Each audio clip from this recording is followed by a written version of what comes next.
Welcome, founders, to the Elevate podcast. We're here to elevate your business up to the next level. Today, we have a really special episode. I'm joined alongside by Simon Severino and Mr. Neil Fairmont. Neil and Simon, how are you guys both doing today? Everything good? Everything great, thank you. I'm excited. Awesome. Today I get some free coaching from amazing people.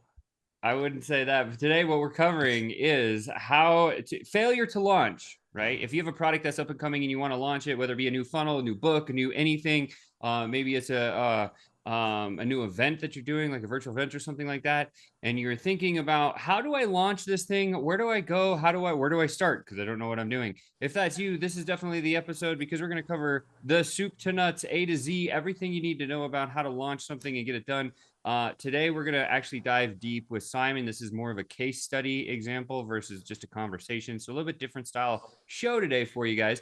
And yeah, of course, if you have comments or questions, please drop them down below in the comment section so we can answer those, because this is a conversation, not a one-way street. With that said, let's dive into it. Simon, why don't you lay the groundwork of what the launch is supposed to be?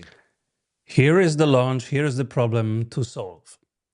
November of this year, Jay Abraham and Simon Severino launch a book about business enrichment and an accompanying workshop and program that actually enriches people's life and business.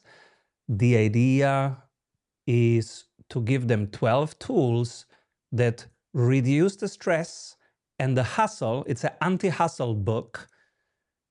And those tools, they are strategic levers for them to monetize more their current expertise. We started writing the book last week. We will write until October. And in November, we want to launch the book celebration party, a one-day intense workshop with Jay and Simon where we apply the things from the book. And now we are in this brainstorm stage. In parallel, we are writing and we are brainstorming promotion strategy, JV strategies, rallying up some partners. That's where I'm at. Okay, perfect. I took a bunch of notes there. So I have a few more notes before we kind of like dig really deep into this and start giving tactics and strategy here. In your opinion, what's the outcome of the book? Are you trying to use the outcome of the book to get leads for your and Jay's business? Are you trying to make sales from the book and create cash flow? Like, what's the kind of big outcome that you're wanting?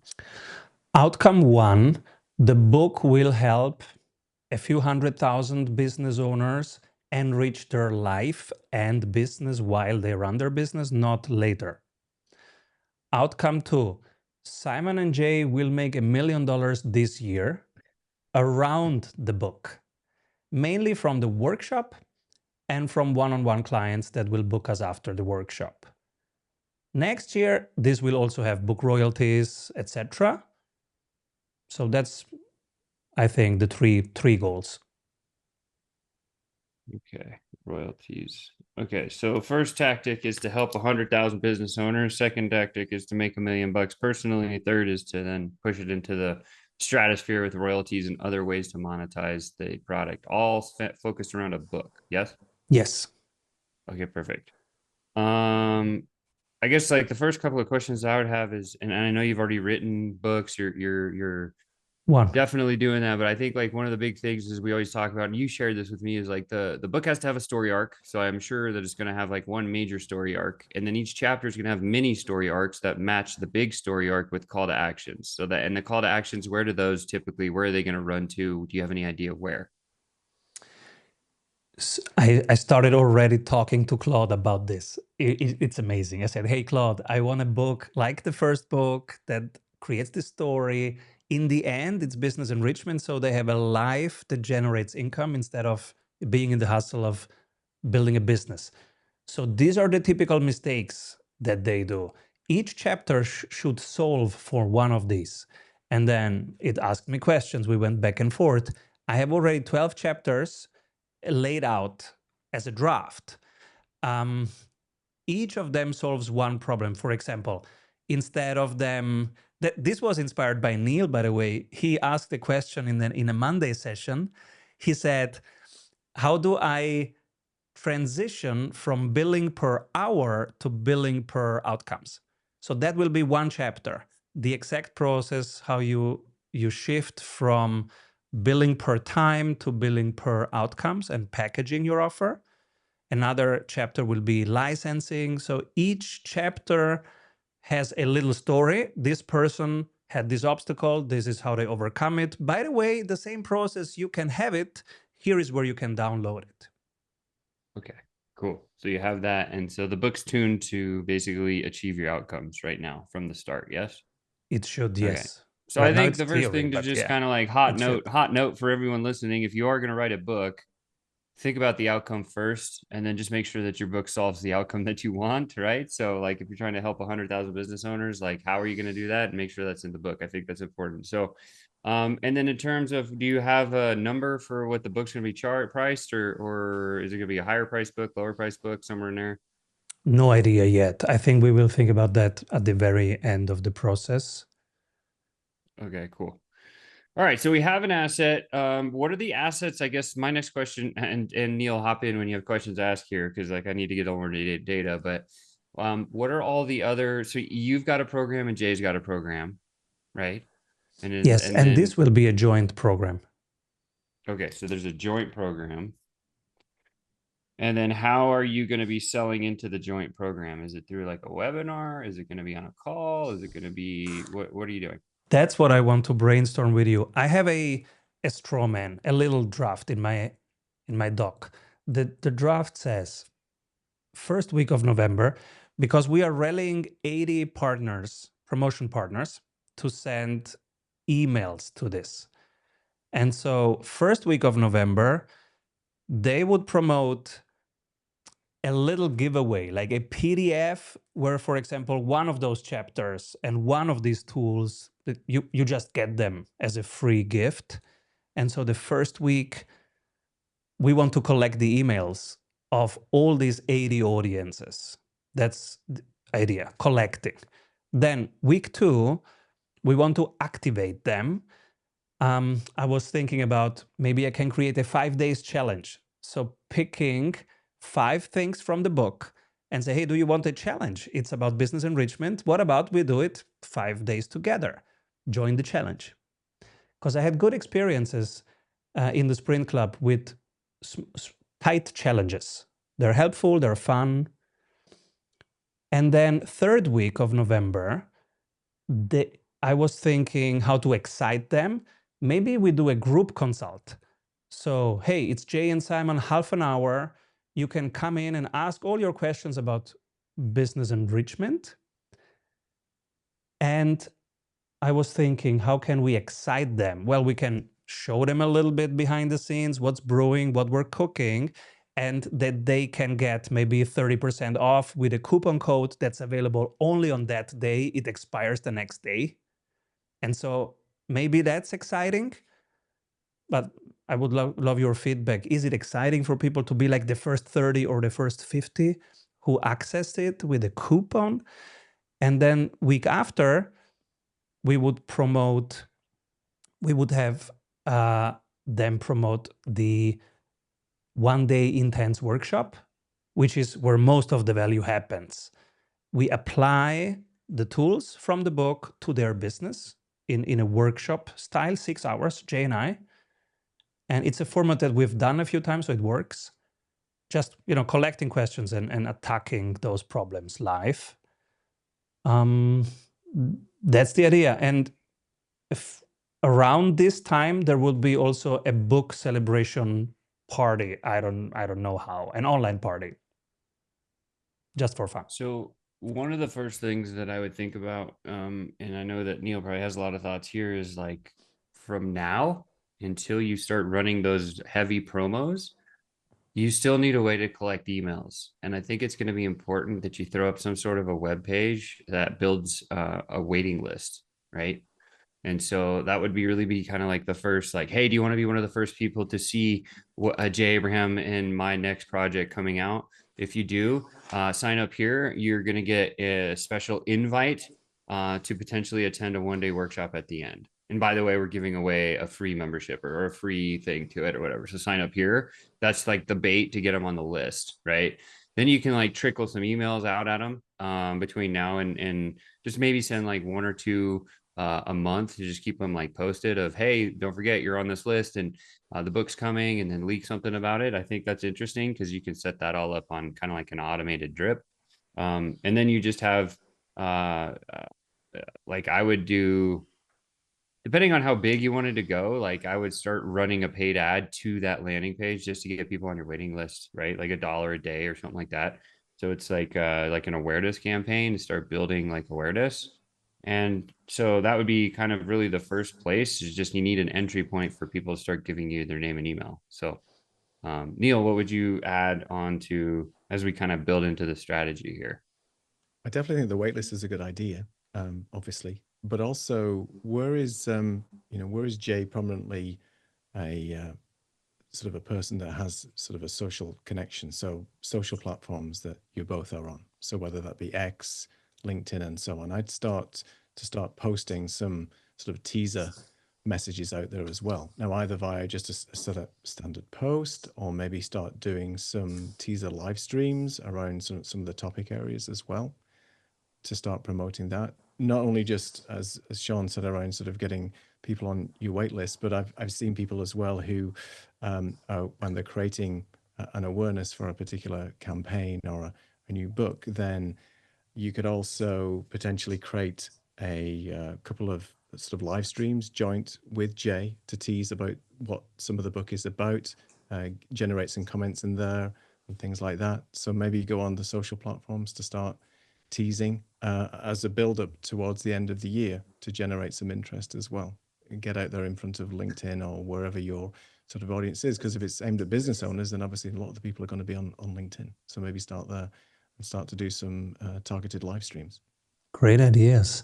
One thing that happened today, I had a call with an amazing guy, Jimmy, and he tells me, so Jimmy's going to join the 200K Club next week, and he's a recruiter and he's a genius sales guy. He has this system where he drops off his kid at school, then he goes to Starbucks, and then he says, I allow myself only to get out of Starbucks after I asked 10 people for an introduction. So he created a system for himself to send 10 emails that say, hey, yeah, do you know this person or that person? Can you make me an intro? Which is genius, right? It takes so much discipline. And he created this system for himself. And intuitively, I said, Jimmy, would you like to be part of the book? I mean, this can be a chapter. That's a smart thing. It takes zero money. Everybody can do it. You just need discipline, or a smart hack like you are doing. Starbucks, I allowed myself to get out of Starbucks after I did it. Genius. That's exactly the levers that we want to talk about. It's a system for generating introductions on repeat that costs nothing, is zero risk. And he said immediately, oh my God, of course, do I want to be in the book of you guys? So I'm mentioning this because maybe that can be teaser posts. Hey, who wants to be a case study? Who wants to be part of the process? I love that. As we kind of back up here, we kind of dove a little bit into tactics and strategy here, Simon. So I think like one of the things that I've always done whenever we've launched like huge things, as an example, when we launched and sold our first software product. Okay. So we already had the buyer, and the whole mission of the launch was to move our thousands of members from our software into their software. Okay. And so we built this mega campaign. And it was about a 5-month window. So you're very close to that. Where we started was with a spreadsheet, and we had a tab for pre-launch activity, launch activity, and then post-launch activity. And each one had its own kind of like like launch plan, and it was all designed around stuff that we're kind of talking about, right? So like one of the entry points, you got to create entry points to build the list to generate interest. I love, so like pre-launches, waiting list, pre-launches, hey, I'm running a campaign on who wants to be one of the people in the book. You have to submit your thing to me via an application or whatever. Like that's an interesting strategy, because those are two things you could build today. Just build like a little form, and then just start making posts about it, like what Neil was saying. That's interesting. So that's pre-launch. So those are the maybe 2 or 3 ways you're going to get people on a list in the pre-launch phase. The launch phase is going to be that challenge. And it's going to be the challenge. Hey, the book launch is on this date. The cart stays open for this unbelievable special for 4 days, and then you have to go buy it on Amazon. And so I would create like that challenge is interesting, like the 5-day activation thing. And then you launch the book with the discount for like 4 days, like to close cart. And then after that, it just goes to everyone has to go to wherever the site is to buy it. And then that's the post-launch side of it. And then the post-launch system that I would consider putting in there is like, what are you going to do to take people from your list that you've built and activated and put them on a call so you can sell them into the program? So that would kind of be like the 3 phases of how I would set the launch. So like the pre-launch would be 4 months long. The launch would be a month, and then the post-launch would be for the next 6 months, something like that, right? This is so good. This is one of the episodes that I listen to again when I go running, like in the next days. So Yeah. many things here. So Could you talk a little bit, Simon, about you mentioned that you've got like a 6-hour webinar, a workshop. And is that going to be a paid for workshop as an outcome to the book? Yes. So workshop will be around $8,000. It's 6 hours. You get the actual tools from the book applied to your business. So you come in there and say, I don't have a licensing part income from my expertise. How can I do that? This is my expertise. How can I get into licensing? Or, oh, I don't have partnerships. How can I use partnerships? Or, and so they will ask their questions. We will solve their sales questions, and part is we will bring ideas like Jimmy's Starbucks process, and kind of inspiring ideas to get their juices flowing.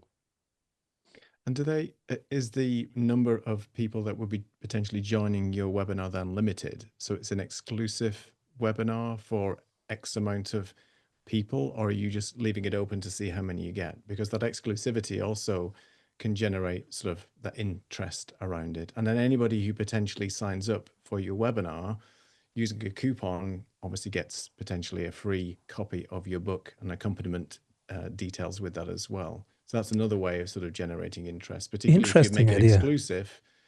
That means that sort of, and you have a X amount of tickets left, and there's a countdown somewhere on a website to say, we've only got X amount of spaces left for this webinar. Join now. Here's a coupon to get you free book when you join and sign up. So again, you're getting books, sort of book awareness, and also you breeding exclusivity within that sort of webinar as well. Interesting idea. Have you experienced closed workshops as more valuable, as more interesting? Yes, because one, the people that go to the closed workshops are going to be there for a reason. They're not just casual people that are just coming in and seeing what it's like. And particularly at that high ticket item, you're not going to get that anyway. But I think if you make it exclusive, then it generates more demand. It generates that urgency. I need to get involved in this workshop now, because if I don't, I'm going to miss out. And it's that FOMO thing, right? The fear of missing out on a particular important topic. And if you are generating so much interest and can help so many people with your workshop and the methods within that, then anybody would want to join. So just create that sort of urgency, that demand around it, and that fear of missing out, and say, one time only, we're going to be here, the two of us doing this in the 6-hour workshop. After that, it's gone. It makes sense. We can help so many people, and that's why we limit the seats. Makes sense. You could also say that you could also actually on the back of that, for people who did miss out, you could also have people pay for replays of certain sections of that workshop. So you're not giving them the full workshop, you're giving them maybe some snippets from that, which is at a lower ticket item. So unfortunately, you weren't able to join the workshop, but here you have 6 video clips from that workshop, selling them at whatever each that is an accompaniment to the book, something like that. So it's a little bit of an upsell to the workshop. Interesting, yeah. One of the other things I think is interesting now that we have AI, like we can't ignore the tools that we have at our fingertips these days. And so I'm thinking like when we did our biggest launch, by the way, so we transitioned 2,500 members from one software to another. We had a 98% transfer rate. There was only like, I think like less than a dozen people that didn't move. And so it was like one of the most successful campaigns ever. And how we did it is we labeled the campaign. We actually called it was back in 2019. We called it Believe Again 2019, was because we wanted to breathe belief back into our members because they could move to this new platform and like accelerate their growth. That's what we were doing at the time. And so we actually created some really short little teaser videos that didn't even reveal anything. It's just like, hey, something big's coming in on November. And then it was like a flashy, it was like a 30-second little video clip. And we posted that. We made, I think I made like probably 20 of those. And so I tickle one of them out every single week.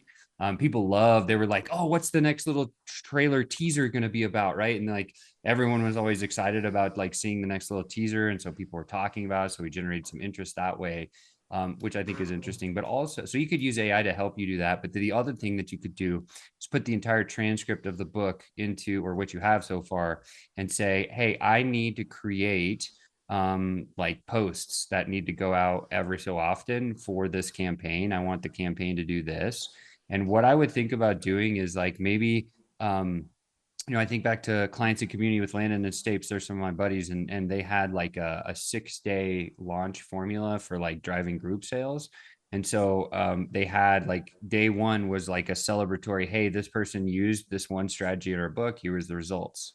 Day two, it's, hey, this person got this result, but they didn't know that they had the problem that the book solved. And then you go into why they had the problem. And then you say, the only way to solve this problem is to sign up on my waiting list. Right. And so it's like these little organic teaser posts that are dropping like little short stories or even little videos about it. If are you a writer, Simon, or do you like to do video, or what do you prefer? I'm a mediocre video guy, a terrible writer. Okay, well, that's great because guess what? You're going to relate to every single person on the planet because that's where we all are, anyways. Yeah, so, exactly. what I would say is whichever one you prefer more. Maybe you do a mixture of them, right? Because people have different modalities. But what I would think about is if okay, so we're in June 11th, and if you're like November, so that's like June, July, August, September, October, November. So that's like 5 months. So I would actually start all of the hardcore promotion probably next month. And I would have like posts going out almost daily on all of your socials to just promote, get on the wait list, get on the wait list, get on the wait list. One point of just bringing everybody into the wait What list. do they get if they join the wait list? Why would they join the wait list? Yeah, so they would get exclusive access to get the book first. That's one thing, right? Secondly, if you have any sort of tools or anything else like this, you can like rotate the different tools. Hey, if you sign up this month, you're going to get this tool, right? And then next month, hey, if you sign up this month, you're going to get this other tool. You missed the last one this last time, but you can get this one. And so always creating that FOMO of what happened. That's the second thing. Third thing is we're going to do a sweepstakes drawing 2 months before the book is launched, and somebody is going to get put in the book with us, right? So you could do it like that, but then it has to be gated with an application. Like, hey, if you want to be in, and maybe that's how you trickle like email sequence through it. So it's like get people on your list and say, by the way, one of the perks of being on our waiting list here is we're going to choose one of you guys to actually be featured in our book. If you think that's you, go fill out this application. And guess what? That application now becomes a sales application that you can call in the post-launch strategy to close that person because he actually took action to do the thing, right? So it's a way to collect those super pre-interested people that might buy to get you the $1 million goal that you're looking for after the launch. So that's just a kind of an interesting idea for that. And you just would make an offer. Like, why would somebody join any list, right? What's the offer? Is it juicy enough? What's the biggest problem? So the other thing you could be doing is take the chapters of the title and use social media. You're big on Twitter and be like, hey, one of my chapters, or you don't have to say one of my chapters, like just get engagement. Like, hey, this is a particular topic I want to have some thoughts on. And then you drop some thoughts about one of the chapters and then you send that out. And you do that with almost every chapter of your book. It's like what Tim Ferriss did. He tested every chapter of every book in the 4-hour work week to his blog audience. And he wrote like way more chapters than what the book has, and all he did was he sent out all these little blog posts about each chapter, and then he's like, oh, these 10 chapters got the most engagement, they were the most liked, most reviewed, most commented on, most, what, those are going to be the 10 chapters that are in the book. Like, that's how he did it, right? You could Nice. I can also think have of creating different A/B versions of like the book cover and asking A or B, this kind of working in public. Yeah, I definitely think that's very, very valuable as well. But I also think, like, even, I mean, your content is pretty robust and bulletproof. So I don't know if you need to test the content as much as like a Tim Ferriss did. But it's always helpful to kind of share, you know, what Russell and Frank Kern and all these other guys say is like, give away some of your best stuff, because if they see your best stuff, they're like, what's behind the paywall, right? So, and then they'll buy it. So I think maybe choosing, yeah, dude, there's so many ideas that I have for this. I don't want to overwhelm you. I would just say, like, start with your Overwhelm me. I'm listening to this anyways well, tomorrow. it's just like during the run. pre-launch, right? So like pre-launch, what are your entry points? Write them down, right? What are your giveaways for your pre-launch? How is it going to be structured week by week? What am I giving away? Start filling out that information. And then, like, if there's any teaser videos or anything that you can add in there, like, and then figure out the workload that's going to have to go into that. And then on the launch, like, you've already done challenges before, so I feel like you have the framework for that. So that's pretty straightforward. And you just have to, I think it's just all juiced with offer, dude. That'd be my big thing.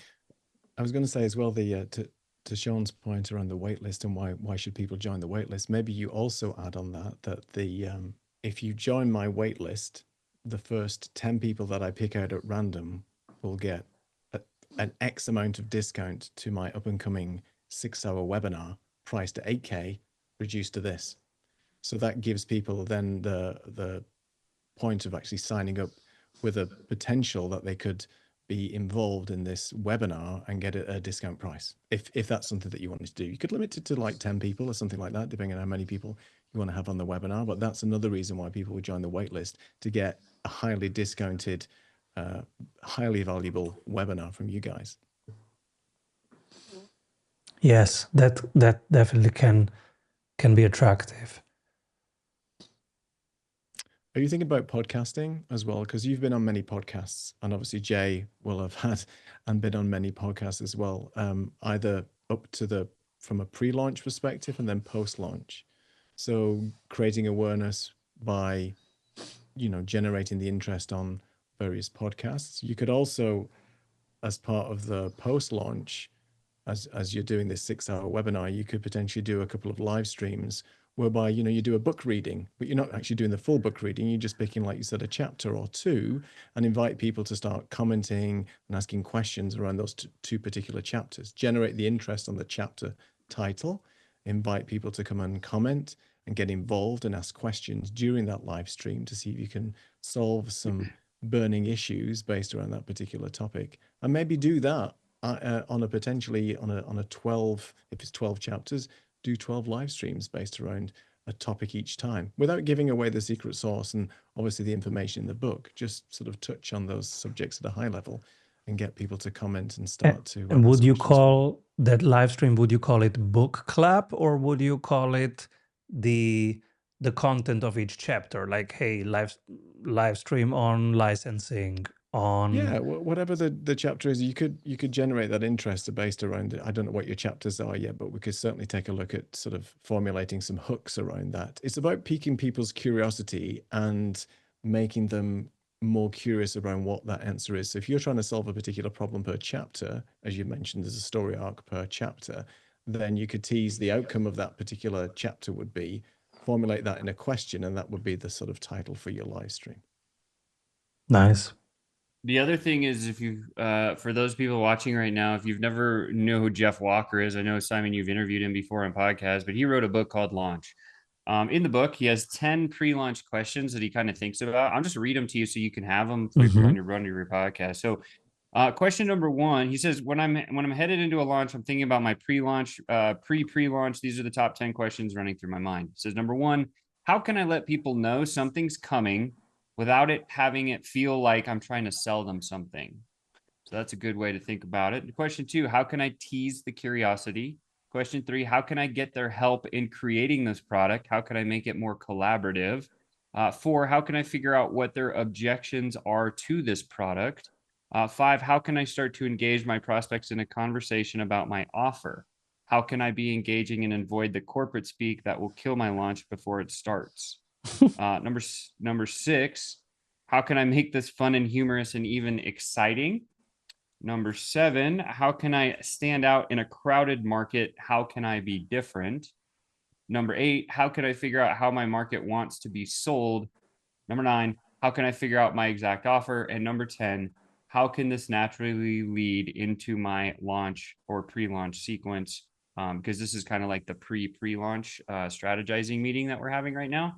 So we do have to kind of like go through and create a couple answers to those questions, I think, because once you have those questions answered, then you know what your pre-launch is going to look like, and then you'll know what your launch is going to look like, and then you can move forward. So, yeah, I this just book, if you don't ordered the have it, book. Sounds amazing. it's a great book. Whenever I've launched anything, like I follow this.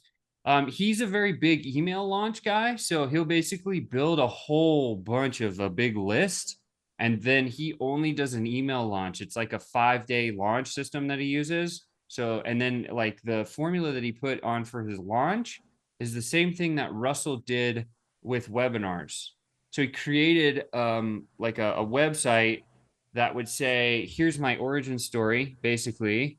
And then it would say problem one, problem two, problem two, three, with like little windows above on the site. And then it's like you watch the origin story and you're like, oh, I want to watch problem one or next video, right? And you click and you watch the problem, and then the problem and the problem, and the problem leads into the solution, which is your book that you're going to sell. So it's kind of a cool way to think about it. But Just a Absolutely. minor thing I would add, what you potentially could do. So obviously, if you've got a waiting list landing page ready to go, or something to tease, everywhere where you have a description about your offerings on your social platforms, LinkedIn, X, YouTube, wherever it is, every one of those descriptions should now have a new link or a new teaser or a new something related to the book launch. Like, I have a new book, or thinking about doing this, sign up to get an exclusive update of when my new thing is being launched. And at least that'll help people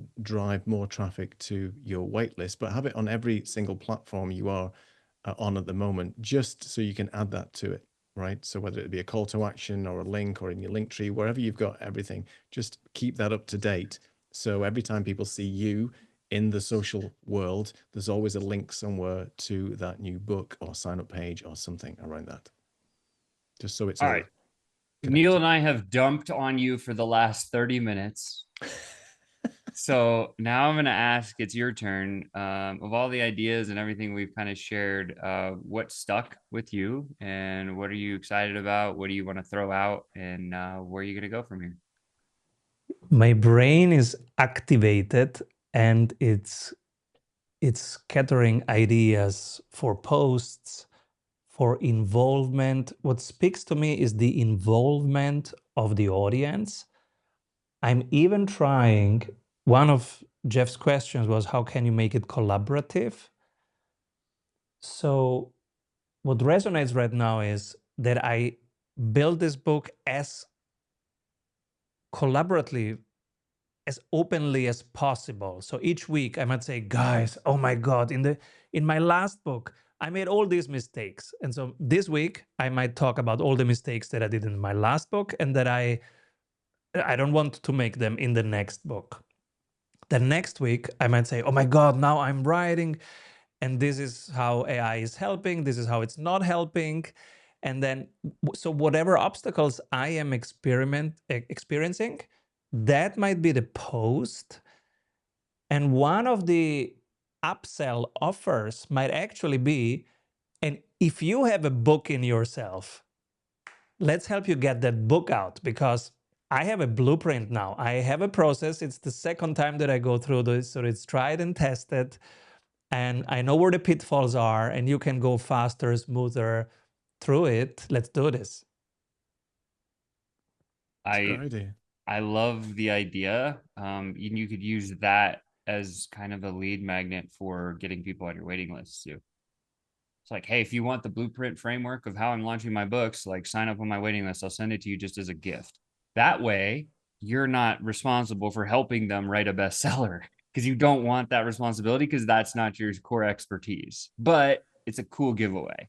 So Yeah. it's I mean, like stuff like that. And again, like have you ever heard of the term Brunson box? Okay, so when Russell Brunson builds an offer, okay, what he does is he takes a piece of paper out and he puts a box, right? And in the box, so let me help you. I'll draw a box. So here's like what the box could look like. Just a big ass box on a piece of paper. And then in the box, what we write is this is the crazy box. We put everything in there. So like when Russell was saying, how do I sell my software product?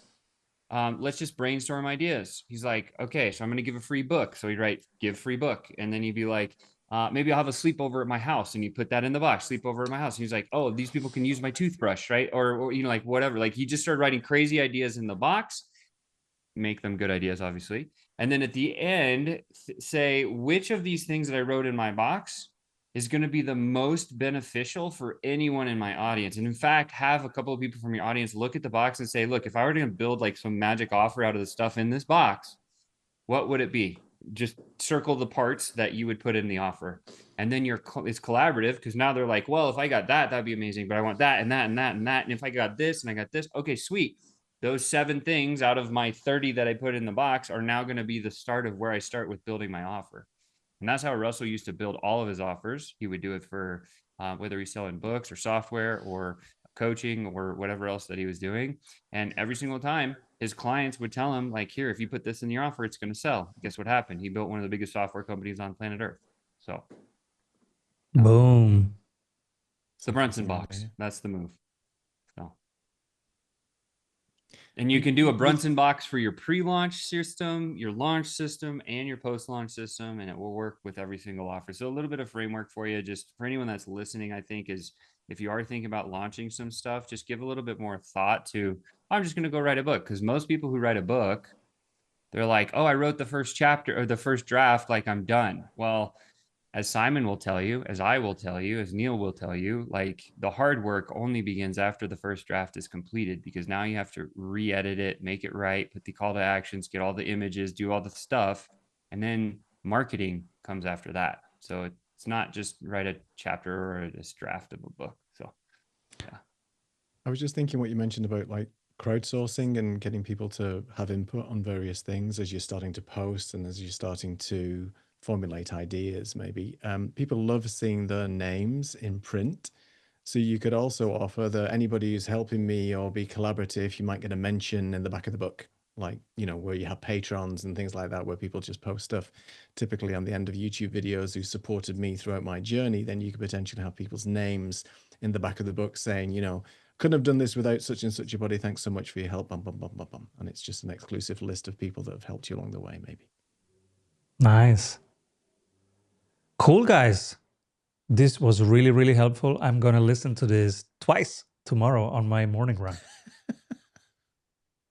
One of the things that I'm going to be doing when I launch my next book, which is coming out soon as well, is I'm going to funnel stack. So I am going to have obviously you can buy it it'll be able to buy it on Amazon for whatever. But if you go to this funnel, you can get it free plus shipping. It'll be like a $9.95 or $19.90. I don't know what the number is going to be yet. And after they buy the book from my free plus shipping funnel, it's going to end up on like a thank you page for buying the book. Now that thank you page is then going to run into my perfect webinar. Okay. So I have it, my webinar funnel is stacked right behind my new book funnel that I'm building right now. And that's called a funnel stack, right? So you can stack funnels to do different things, because when they buy the book, they're gonna be like, oh, this is the theory. You want the tool, watch this free training, and this is the tool, right? And so that's another thing is if you have templates or you have video guides or you have trainings or tools or software or anything that you can put behind it. In your case, you have the Sprint Club. So it's like, hey, if you're the first member to buy X book, you get to be in the Sprint Club for 30 days for free or something like that, right? So again, it's always just goes back to the offer that you're putting together. Like, why are people buying from you now? How can you include that stuff in your offer for your new launch of your new thing, right? That's kind of the idea. That's at least what I would think about. So hopefully that helps. Stacking, yeah. Stack the funnels. Like run it one to the next to the next. Yeah. So that's what Russell does. He stacks everything. That's what like his whole idea around the what did he call it? The linchpin model is a bunch of his funnels stacked together. That's what the linchpin model is, right? And it creates this like effervescent flywheel that just keeps pushing people through all of his products and all of his funnels forever. And then people just pay him a bunch of money. So you're just keeping people in your ecosystem, aren't you? Effectively, it's just like people wanted to be on YouTube, and YouTube wants to keep you on the platform. It's just the same thing, right? You're just keeping people in your own ecosystem. You know, Russell always says this. He says, "Look, like if you stop, the only time people are going to stop buying from you is when you stop making offers to them or you piss them off." Yeah, right. Sounds right. So it's totally true. So it's like, if you like Simon, you have so much to offer, so many people. I think this just becomes a really, really amazing front entry point for your empire that you've already created. So that sums it up, folks. What's our topic next week? Don't know. What should the topic be next week? I think we talked about you had one that was interesting, is like the 5 no-nos, or what was it? It was like, let us know, everyone. Put it in the comments, send us an email, and we might pick it up. We are collaborative. Yeah. We were going to talk about maybe potentially like growth killing mistakes next week or something like that. That might be a good one to talk about. So, but if you guys have any, like, as you're listening to this as a founder trying to elevate your next game, if you have a topic that you want us to cover, drop it in the comment section. But for that said, this is going to end. It might become Neil's next book. Might become Neil's next book, 100%. That's going to wrap it up for us this week, guys. Hope you enjoyed the Elevate podcast. Make sure to smash that like button, share this out to somebody who uses it. And of course, drop a comment, because this is a two-way conversation. We want you to be here with us. With that said, we'll be back here same time, same next week, same time, same place. Ciao. Keep rolling. Avoid trying to do thousands of things that doesn't work. We have 274 templates for your business success. Reach your ambitious goals with one-on-one sprint coach. We double your revenue in 90 days. What if your business would run well even when you are on vacation? Discover how 1,600 business owners have regained their freedom using the Strategy Sprints blueprints. How they enjoy living their dream and watching their business scale. Get the exact checklists they use to go from stressed to fulfilled using the Strategy Sprints method. Order your copy of Strategy Sprints 12 Ways to Accelerate Growth for an